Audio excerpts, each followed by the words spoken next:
Hey folks, how's it going? This is Ryan Velasquez, and you're listening to the Front Row Podcast on Friday, January 15th, 2016. How's it going? We've got a lot of football on our plate again starting tomorrow afternoon. Hope you're able to catch the first two episodes of the podcast. Started on Monday and then posted another one on Tuesday. If you didn't get to listen to them, I've included links at the bottom of this post if you're listening from frontrowreservation.com. You'll find both links at the bottom of the page, so if you missed out for whatever reason, they are both there for you to listen to. Like I said, four pretty good games on our plate going into the divisional weekend of the NFL playoffs. I'm going to get into previewing all four of those and taking a look at the spreads on each of those matchups. Four interesting lines going into this weekend. So obviously a lot to talk about there. But before I talk about the best teams that are left in the league, we're gonna start with some of the worst ones from this season. 6 out of the 7 head coaching vacancies have now been filled. It's really not much of a shock who the last one is that's still open.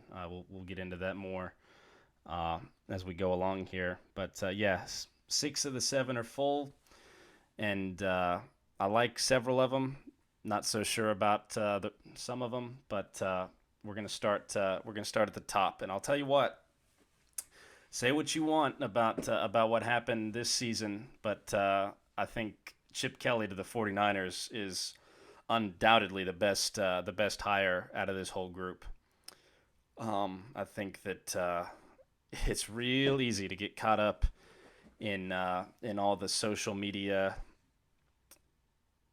hate, for lack of a better word, all the jeers, all the bandwagon,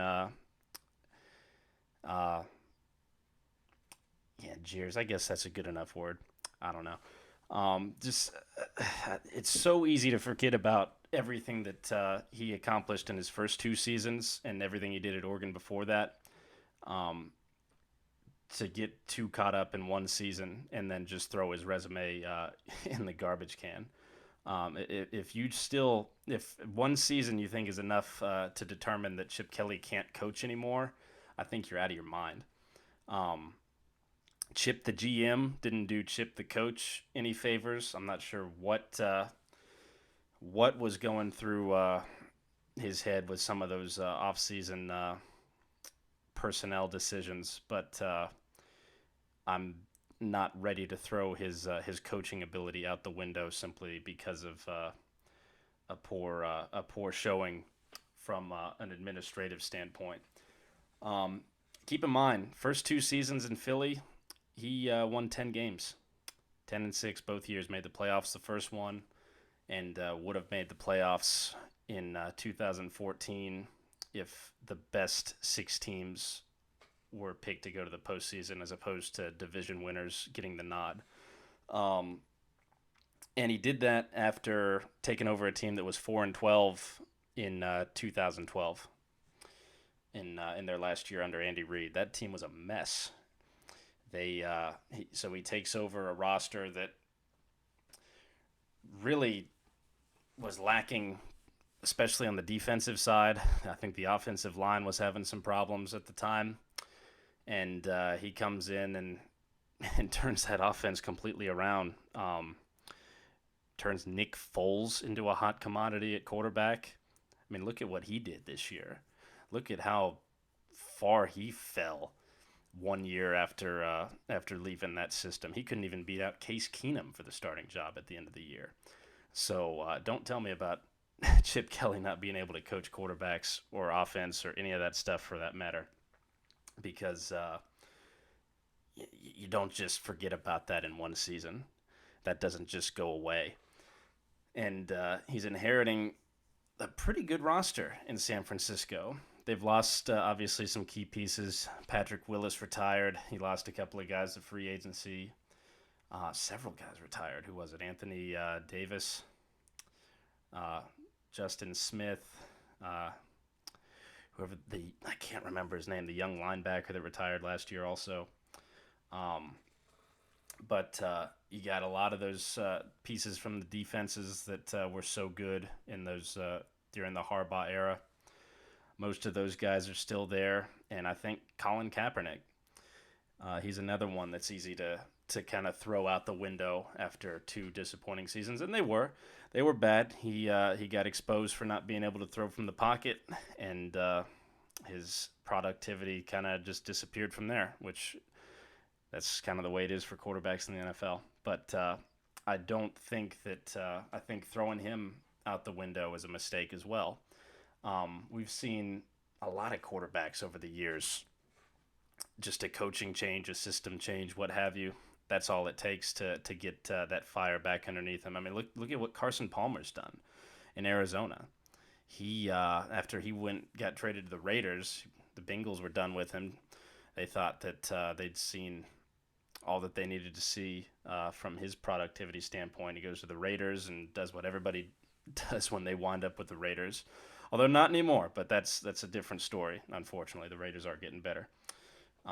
But yeah, he goes there, flounders, and winds up in Arizona as sort of an afterthought, and turns around and in his only full healthy season with the Cardinals this year, has put up the best numbers of his whole career, and is looking at a team that's favorited by Vegas to win the Super Bowl at this point, or at least last time I checked. Don't hold me to that.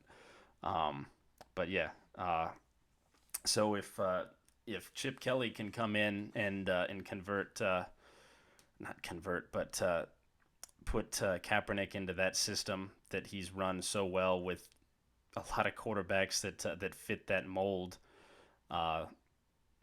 you could be looking at a complete turnaround pretty quickly. So don't write that off as quickly as most people have. I think that there's a lot of upside there as far as being able to turn that offense around, and especially they're looking at a top 10 pick. There's some really good wide receivers out there, some young guys. Yeah, I think this is a good move for both parties. I think that the 49ers, after making a horrible mistake of chasing Jim Harbaugh out the door, regardless of what was going on behind the scenes. After watching what Jim Tomsula did with that roster this year, I can't imagine that anybody in that front office wasn't rethinking their decision making as far as the Harbaugh situation was concerned. But they've got to be happy with this. I think it's a great move. I think if Chip Kelly sticks to just the football part of operations, the coaching standpoint, I think that this is going to work out well for everyone involved. So, if you're ready to throw Chip Kelly under the bus and go ahead and write him off as ever being able to become a successful head coach in the NFL, I think you're out of your mind. So. Keep an eye on that one. I think good things are coming for the 49ers sooner rather than later. And my second favorite hire of the bunch, another one that I was surprised to see work out in favor for a really just dismal franchise. I really like the Hugh Jackson move for the Browns. The first good coaching hire the Browns have had in God knows how long. But I think that's a good move. I think that's the best that they could have done. And I think it's going to pay off a lot quicker than people seem to think. You look at that roster, they've got a few guys that are going to be free agents this offseason. Travis Benjamin, Schwartz on the offensive line. So they've got a few spots they're going to have to figure out one way or another. But that's a pretty decent supporting cast. You got a pretty good group of running backs. That offensive line is pretty nice. I mentioned Benjamin at wide receiver. Defensively, they've got a lot of nice pieces. So they're really not that far off if they can get just one or two more guys, get a decent coach on the sideline, and get some sort of stability in the front office. I wasn't crazy about bringing in the Moneyball guy, a baseball person as their new chief strategist, but we'll see what happens there. But Hugh Jackson, it's easy to forget what he did in Oakland. He was only head coach for 1 year. He was offensive coordinator the year before that. 2010, first year as offensive coordinator for the Raiders, who had no talent whatsoever on that offense. He turns around and puts together an offense that ranked in the top 10 in total yardage and in scoring, with, I think, Jason Campbell was playing quarterback. You had Darren McFadden, wide receivers. I believe they had like Darius Hayward Bay, Denarius Moore, Jacoby Ford. I mean, jeez Louise. And they ranked in the top 10 in both those categories. He turns around and gets hired as head coach in 2011. And that was, let's see, they got Carson Palmer, I think, in like week 6 or 7. And he didn't do a whole lot, but they still go 8-8, which they win 8-8 in 2010 also. The 2 seasons he was involved in Oakland, they go 8-8, which are the 2 best seasons that franchise has had since 2002, when they went to the Super Bowl and promptly took a nosedive the season after. But and he did that, and it wasn't like he had Derek Carr or Amari Cooper or some of these young guys that are really starting to scare me a lot on that Oakland roster. He did that with nothing. And then he's turned around. Look at how much he's done in Cincinnati this year. His second year as offensive coordinator is Andy Dalton's best easily of his career. Erased a lot of doubts about whether or not he was good enough to be considered a viable starter, an elite starter, for lack of a better word. So I really like that move. And keep in mind, they've got the second pick in the draft.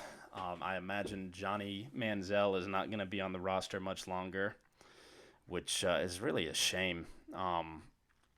Because off-season stuff aside, which unfortunately is a problem they can't seem to solve, he actually looked pretty good whenever he got the chance to be on the field. He looked significantly improved. He looked like he'd finally committed to learning the offense somewhat.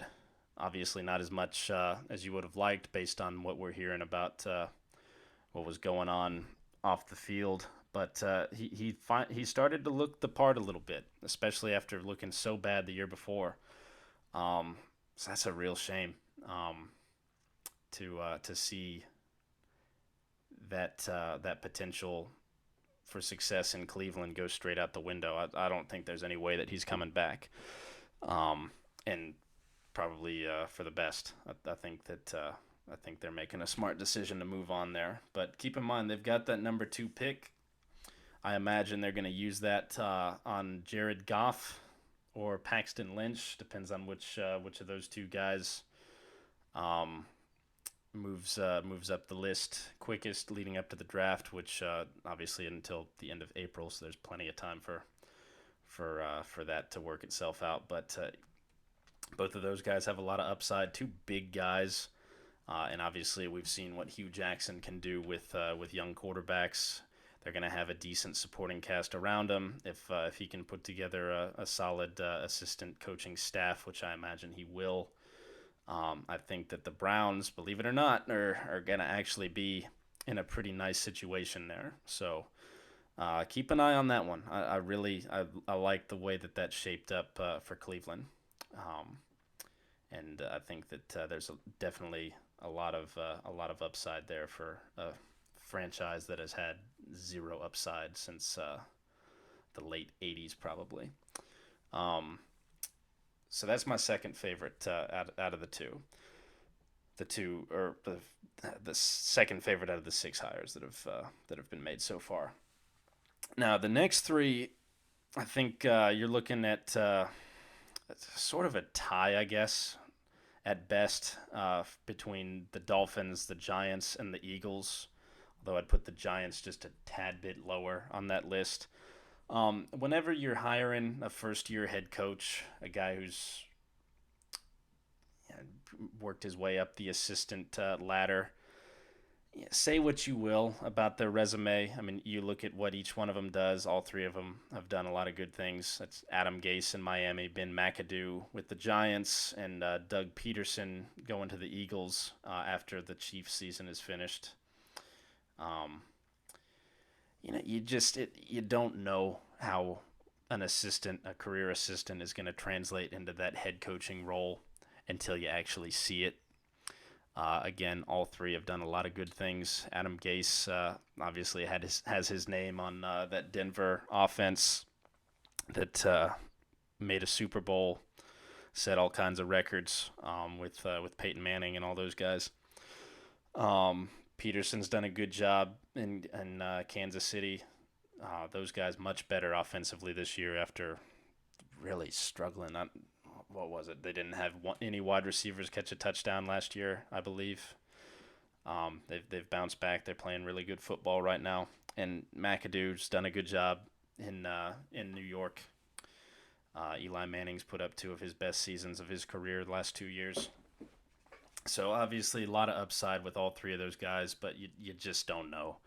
Josh McDaniels had all kinds of upside. Leaving the Patriots, we saw how that worked out. I mean, you take your pick of former assistant coaches taking on new jobs. A lot of them work out, a lot of them don't. You just don't know till they get in there. All three are coming into decent situations. Obviously, McAdoo has the most familiarity, uh, going from offensive coordinator to head coach with the Giants. So I don't think you're going to see too many significant changes there. Peterson going back to Philadelphia after leaving with Andy Reid to go to Kansas City. Obviously, a lot has changed in Philadelphia, as I mentioned, under the Chip Kelly era. So, I mean, it's hard to know what to expect out of that situation. And then Gase going down to Miami, who has a lot of really good young pieces on that offense. Tannehill has shown good things, even though you're still not quite sure how much better he's going to get. It seems like every year coming into the new season, you hear, "Oh yeah, this is Tannehill's year. This is the year he's gonna take that, make that leap, make that jump." And we've seen a lot of the same sort of stuff. The good thing is he's got a lot of weapons. They've got a decent offensive line in front of them. So, for all I know, Adam Gase is going to go down there and fix that situation up, and everything will be fine and dandy in South Beach as far as football is concerned. They got to be happy. They got Mark Richt. So, if anything, that's at the University of Miami, obviously. So, if anything, if the Dolphins hire didn't work out, they can just go on Saturdays instead of Sundays. But going back to the Giants job, though, even though McAdoo obviously did a lot of good things as OC there,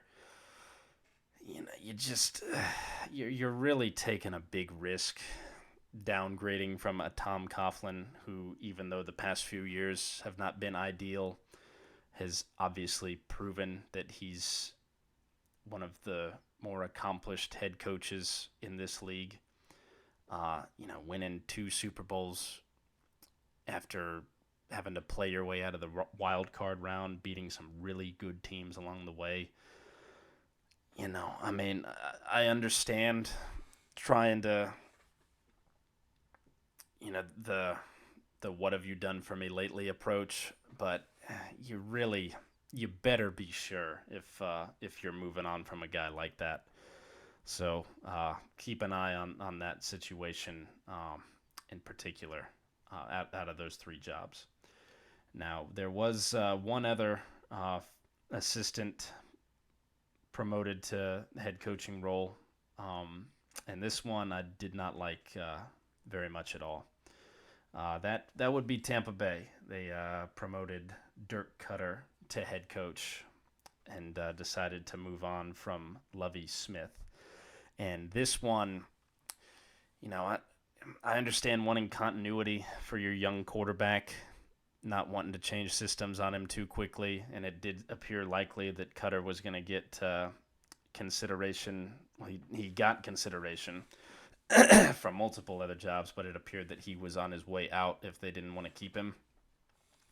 So I get that, but that's another situation like the Giants.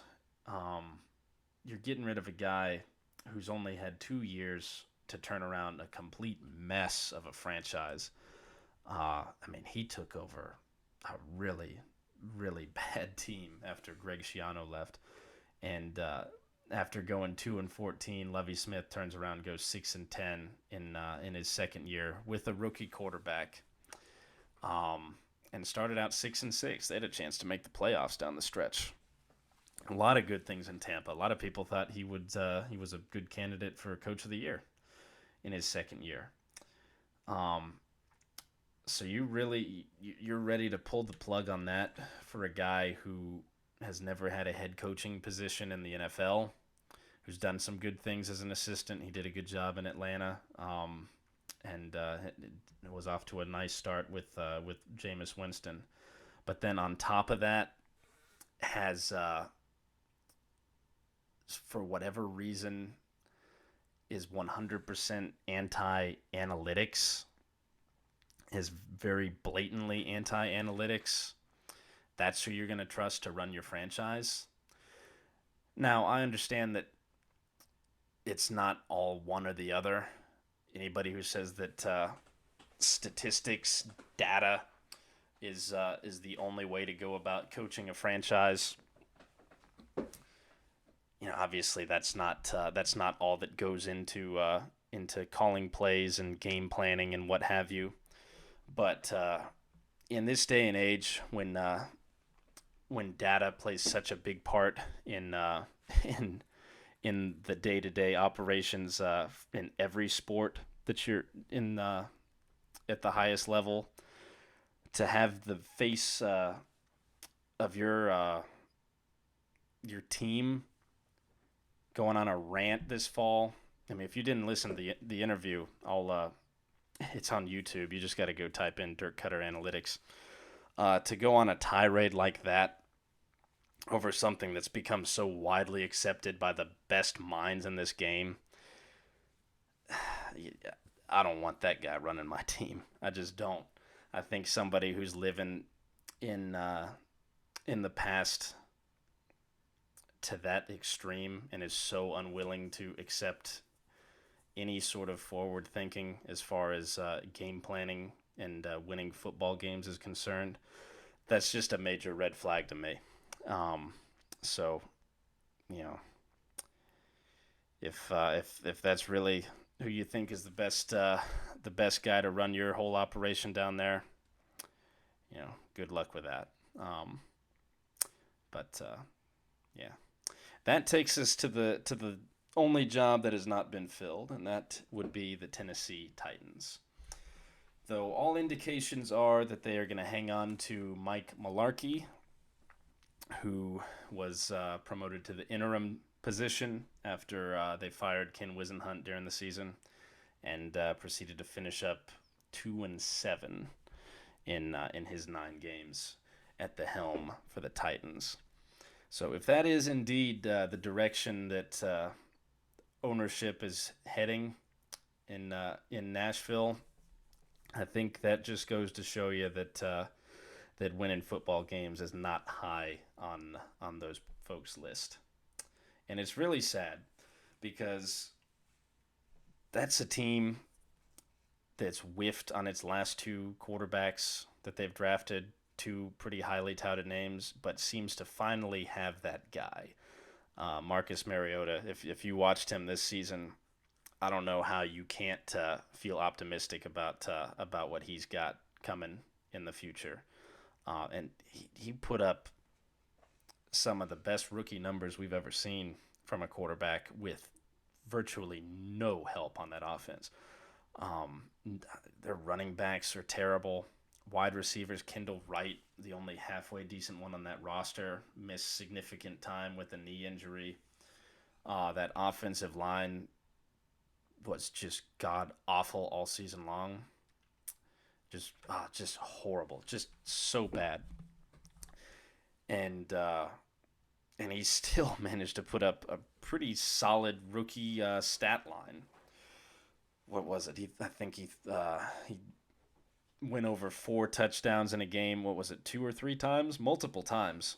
I know he did week 1 against Tampa Bay, and then in New Orleans.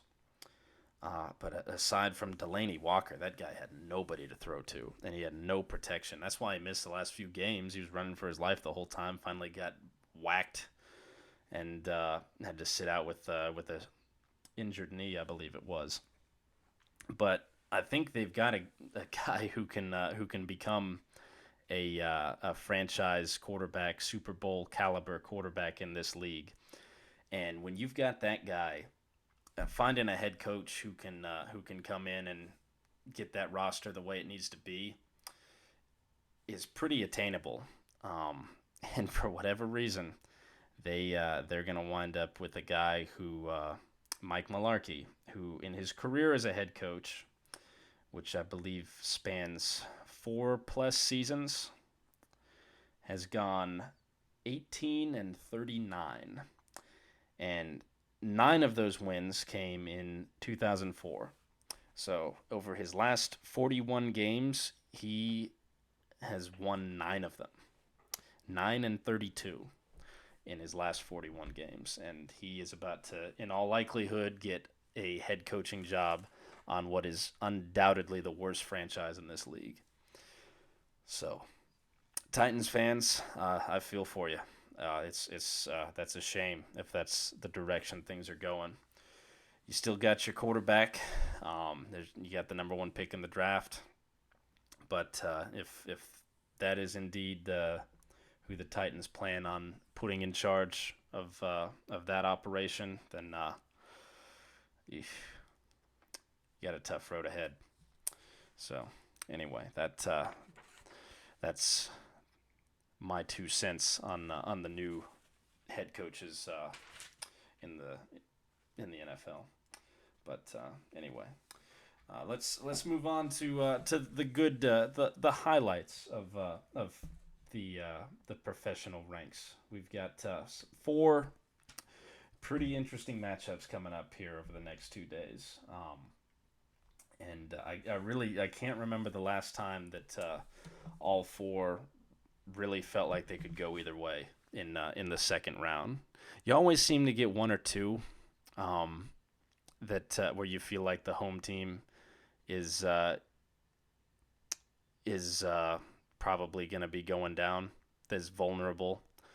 But all 4 of these, I would not be surprised to see go in favor of the road team. So let's get to those.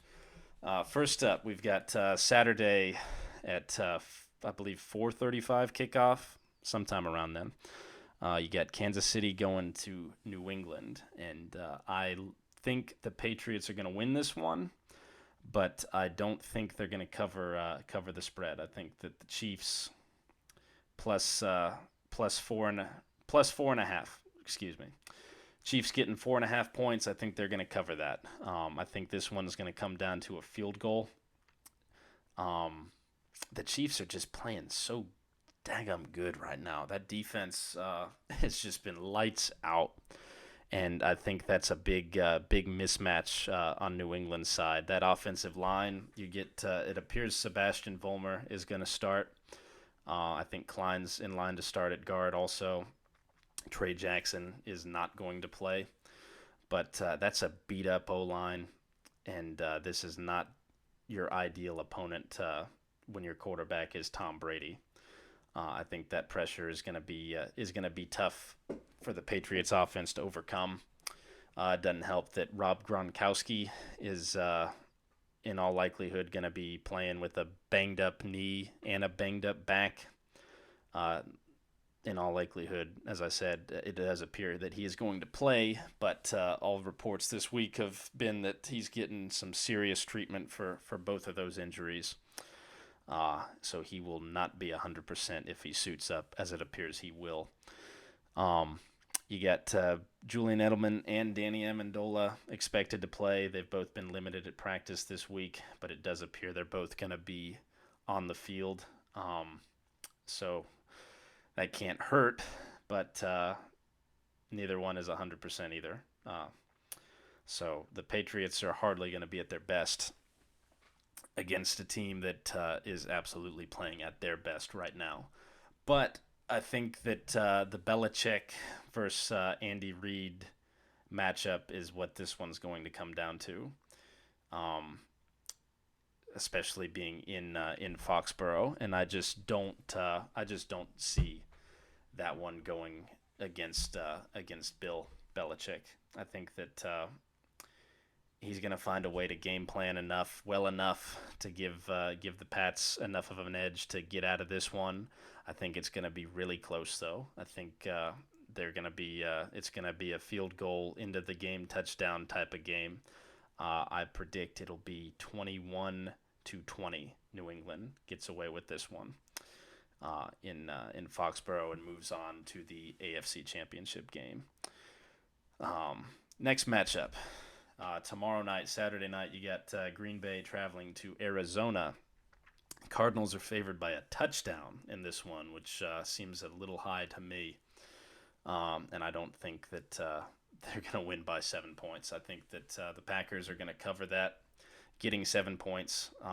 But I don't see Green Bay winning this one on the road. But the Cardinals are going to be interesting to watch in this one. They haven't played since week 17, so they've had an extra week to get ready for this. But their last game, after looking so good going into it, keep in mind they got killed by Seattle. Seattle came in, beat them 36-6, easily their worst showing of the season. And you listen to Bruce Arians' press conference after the game. He went on and on about everybody from roster players to assistant coaches getting a little too caught up in all the good things being said about him. So keep an eye on that factor going into this one, seeing how they bounce back from such a horrible performance in their last game. And then the Packers finally looked like the team we expected them to be this year in the last 3 quarters of last week's win in Washington. Once Rodgers and that offense got into the up tempo, it was over with. Which it makes you wonder why they hadn't been playing that way for the last month or so. But they finally looked the part. The running game got going. Eddie Lacy and James Starks both put in 2 pretty impressive performances against a Washington defense that actually has had a pretty good season. So I don't think this is going to be a repeat of what we saw a few weeks ago when Arizona just what was it, like 38-8 was the final when these two played. I think that Green Bay is going to come in and play a lot tougher, but I do think that Arizona is better coached. I think they've got a better roster, and they're playing at home. So I think they're going to win this one 28-24 and move on to the NFC Championship game. So that takes us to Sunday. We lead off with probably the matchup that's been promoted as the best one of the weekend. You got Seattle going to Carolina, and each of these the last two or three times, I can't remember how many. 2 or 3, 3, 4, 2 or 3. I don't remember. But it seems like the last several meetings between these two, each one of them has not been disappointing. 2 very similar teams as far as the build on each side. 2 very physical defenses, 2 offenses that most of the time would prefer to stick to the ground and pound, mobile quarterbacks, even though Seattle's gone with much more of an air it out strategy during the back half of the season. It appears Marshawn Lynch is going to play, even though it appeared he was going to play last week, and then he didn't even dress out. So if he's back in this one, that's certainly going to fuel what Seattle wants to do. The line is only 1.5. Panthers are favored by 1.5 in this one, and I think I'm going to take Carolina, giving up those points to beat Seattle. I think it's going to be real close, but I think that game that the Seahawks just had to play in Minnesota, -6, really physical game. That's really really hard to bounce back from something like that. Turn around and play against an even more physical opponent a week later, and I just don't. I have a tough time seeing them turn around and going on the road again and being able to play at their absolute best against what has been the best team in the league all season long. I don't. I don't think they're going to have quite enough to pull an upset on the road. And keep in mind that, and I mentioned this on Monday, only two other teams in the history of the Super Bowl era have gone to the Super Bowl 3 straight seasons. Seattle has a chance to do that. Um, the only other two were the Bills in the early 90s, went to 4 straight, and the Dolphins went to 3 in a row in the early 70s. I think if Seattle can find a way to win this game, I really like their chances to accomplish that. But I think that the toll that win in Minnesota took, really ugly win for that matter, I think that's going to be really, really hard to shake off and turn around and play an opponent that is going to come at them as hard as the Panthers are, especially in front of their home crowd. So I believe the Panthers are going to win this one 17-14 and move on to face the Cardinals in the NFC Championship. And that takes us to the last game of the weekend, and probably the strangest matchup of them all, in my opinion. You've got the Broncos, who they just don't feel like a number one seed um, at all. As good as that defense is, just that offense, just there's just no rhyme or reason to anything that that unit's done all season long. Taking on the Steelers, who just are completely decimated with injuries. Uh, Last I checked, Roethlisberger was questionable to play in this one, which means that he's going to play, even though he's got some serious issues with that right shoulder, and he happens to throw with his right hand, which is generally not a good combination. And Antonio Brown has been ruled out with the concussion after getting whacked in the head by Vontez Burfict last week in the win over Cincinnati. He is not playing.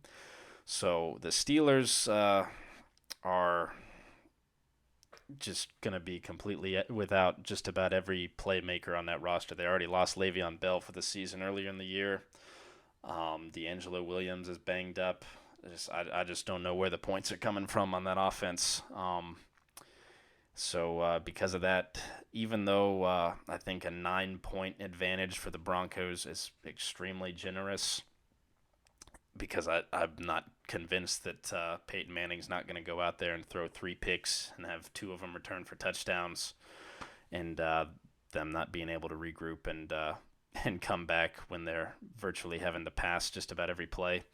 I think the Broncos are gonna win this one by more than 9, so I'm taking them.